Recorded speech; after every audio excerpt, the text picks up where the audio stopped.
Supposed to be a unique moment in aviation history, but today thunderstorms and heavy rain meant the flight of two Lancaster bombers over Lincolnshire had to be cancelled. Thousands of people had turned out to see the world's last two airworthy Lancasters together. Now, this was the moment that one of the aircraft touched down in Lincolnshire after travelling thousands of miles from Canada. A flypast over Lincoln Cathedral, accompanied by the red arrows, had been planned, but the weather put a stop to that as well. Well, Gemma Dawson has spent the day at RAF Coningsby, where the two bombers are now parked up. How much of a disappointment has this been for people today? Well, Peter, the Canadian Lancaster has travelled 3,700 miles to get here, but with 100 miles to go, a thunderstorm hit, preventing the flypast with the Lincolnshire Lancaster from taking place. There were some disappointed people here today, but many were just happy to see both of the Lancasters together, even if it was just on the tarmac. Gathering for an historic moment. These are the men of Bomber Command, here to see two Lancasters fly in formation for the first time in more than 50 years. Sometimes when you're on bombing raids, especially daylight raids, you could see other Lancasters underneath you.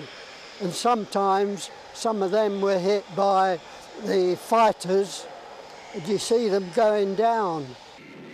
To commemorate the wartime efforts and the lives lost by Bomber Command, the Canadian Lancaster set off for Lincolnshire. It stopped off in Iceland last night, ready to fly with the only other airworthy Lancaster in the world. Back in Coningsby, crowds had gathered here from early this morning to see it happen.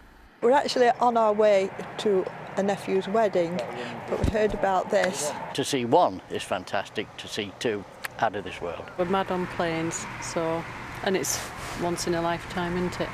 Then at 11, the hangar doors opened and the Lancaster was towed into position, ready for takeoff. Over the years, there's been some false starts to try to get together the two Lancasters. Finally,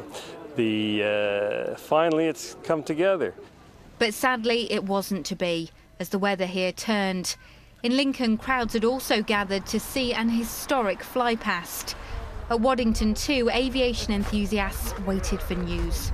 Lancaster's going straight to Coningsby by the looks of it. As the rain came down, disappointment, as it was confirmed the Canadian Lancaster would miss Waddington, flying direct to Coningsby alone. So sad and disappointed. For someone waiting for so long. 40 minutes late, the Canadian Lancaster emerged at Coningsby to claps and cheers. I think it's just a momentous day to have these two aircraft together. Very disappointed that they haven't been able to fly together, but I only live in the village, so it's a very exciting day and I think everybody's here to support it. It would have been nice to see them fly together, but I'm happy enough as they are now. The two Lancasters were finally united on the runway, their historic flight still to come. Well, the Canadian Lancaster now needs to be serviced after its long journey here. I'm told tonight that the two Lancasters are due to fly together for the first time now next week.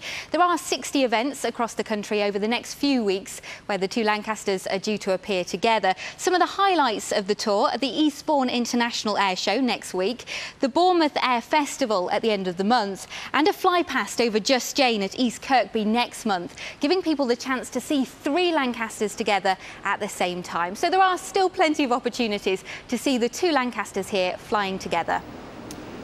Gemma, thank you very much indeed. Now, with 3/4 of an inch